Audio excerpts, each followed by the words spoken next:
Today is December 6th, 2014, and it's evening right now, but I am going to talk a little bit more about the Ballingers. I said in my last video clip that I would discuss some of the women who sexually assaulted me, and that's stepping off from some of the rapes and abuse that was committed against me by United States government officials and employees who are men. And I haven't covered all of that material yet about all of the different men who were involved in molesting me or raping me when I was a little girl to preteen. But I think that since I mentioned some of the different forms of rape that were planned against me, and how the United States wanted to make it look like I was consenting, and then having mentioned how Ballingers were involved in this, I think it will be helpful if I talk a little bit more about what the Ballingers did and what kind of a role they had, because it will give one example of United States government employees that were participating in a number of the different rape strategies, and who later, decades later, were even participating in helping to facilitate more raping of me when I was a young adult.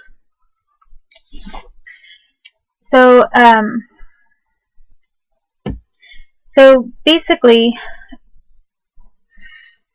I explained that I was being trafficked. I mean, my regular house was in Moses Lake, Washington, but I was getting moved around to a lot of different locations where I was being molested and tortured. And one of the locations was Coquille, Oregon, where I spent several different summers and sometimes other parts of the year. And most of the time when I was not in school in Moses Lake. I mean, it had to be outside of the timeline for school, public school there. And other places that I was trafficked to in Oregon, aside from Coquille, well, often I was driven from Coquille to Wilsonville, Sherwood, Tualatin area, or Portland, where the FBI offices were. Other times we were taking trips, vacations, to the Oregon coast, and then I don't remember too many extraneous trips on those vacations, actually. But there were a few other times that we went to. There were other times when we just kind of randomly went to Oregon for whatever reason. You know, picking up something for the house that couldn't be found in the Moses Lake area, or could only be ordered through Portland at a warehouse, that kind of thing. And then all of a sudden I'd find myself in an FBI office for the Portland FBI. But when I was being trafficked to the Wilsonville, Sherwood, Tualatin area, there's a huge number of government pedophiles collected there in that entire area. And they did really horrible things to little kids. And many of them still live there. And, you know, it's kind of surprising to think that there are certain small towns in the United States that are pretty much like military bases, even if they're unannounced bases, or like FBI conglomerates. But there are quote-unquote black sites where horrific things are done to adults and to little kids within the United States. And the government likes to sometimes develop those kinds of communities, I guess, is what I figured out because a lot of them were all grouped up together like a big rat pack. And they move in their packs. You know, they do not, these are not solo operators, they're not independent people, they move in a pack. And the bigger their pack is, the more secure and comfortable they feel about themselves and about getting away with as many crimes as they get away with. So, one of the individuals that was involved in this were the Ballingers. The Ballinger family was a family I was introduced to when I was still a kid, and I was having to meet all these different people in the Sherwood, Wilsonville area. How my parents first got to know them, I can't think of any other way aside from the FBI, because I met Lonnie Ballinger, Erica Ballinger's mother, and inside of an FBI office. And she also had a personal handgun with her at all times. She carried basically as a concealed weapon. And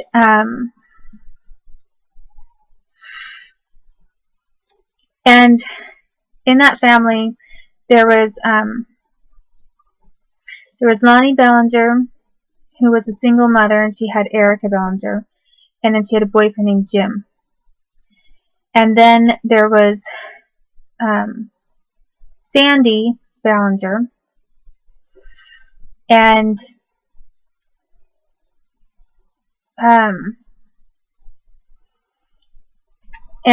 she was Erica Ballinger's stepmother, and Christy Ballinger's mother. So Christy and Erica were half-sisters. And Christy was living in California some of the time when she wasn't in Coquille with Sandy and that side of her family. So what was unique about the Ballingers and those mothers is that they both were beauticians. They both had had their own hair salons in their house, or they worked for sort of a private salon cosmetology place. And Lonnie Ballinger and her boyfriend were involved in child porn. They used their glamour shots, hair studio and makeup studios to take illegal photos of underage kids to be sold to the market. And this is while Lonnie was also working for the FBI. And I know that this was going on because I was taken to the salon and photographed there more than one time.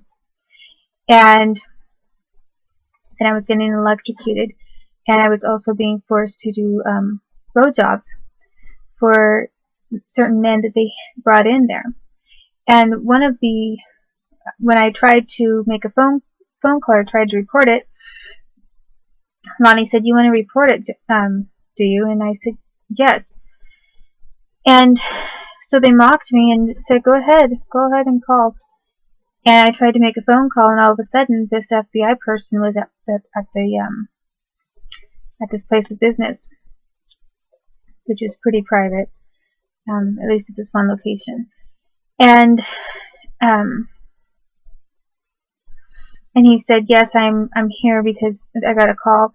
Anyway, he came into the salon, and then he tied me up, held me hostage, and said. And basically they had him come over just to show me that the FBI was not on my side. And that the FBI was not going to be making any reports about child rape against me or torture against me. And at first I was so shocked I didn't believe he was really FBI. I thought, I'm sure that he must be someone who's acting and pretending to be in the FBI, but he's not really, because I really know that the FBI can't do things like this to kids. Well, he really was in the FBI. And they had a cop come over to him, who was really a cop.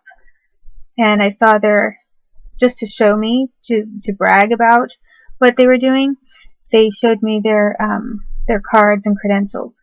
And I later checked into it and saw that, yes, their faces and their IDs matched the description and everything of the employees that worked for the FBI and the cops. So basically they came in and they participated in putting the electrocution box on my head and torturing me further. And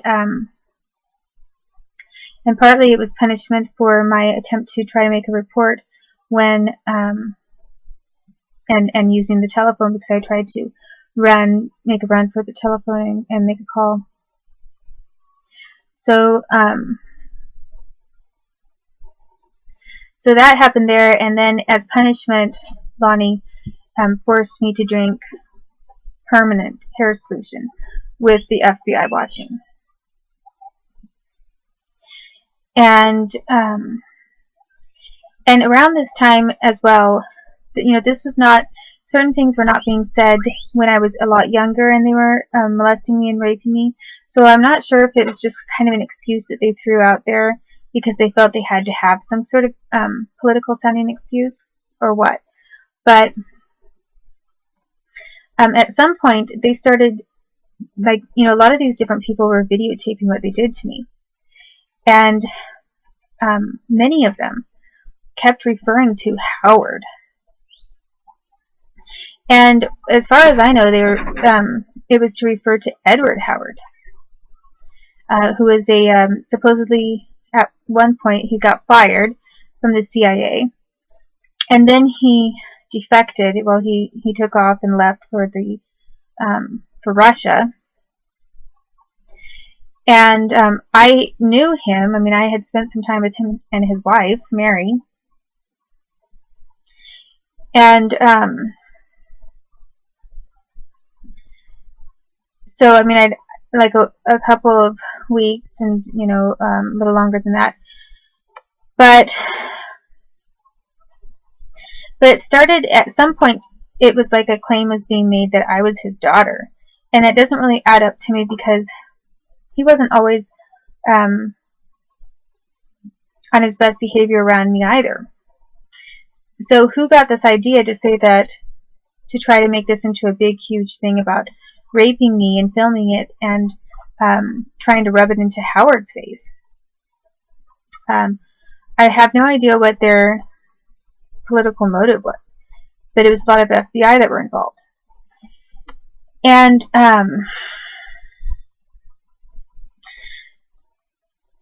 but they were, they would make these videos and then say all kinds of things, like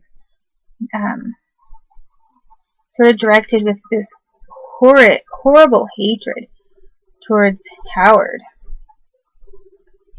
And I don't believe it was my Uncle Howard, my dad's brother, or one of Bob Jr.'s brothers, because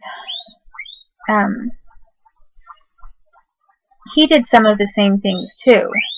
Like he actually participated in torture of me as well. But at any rate,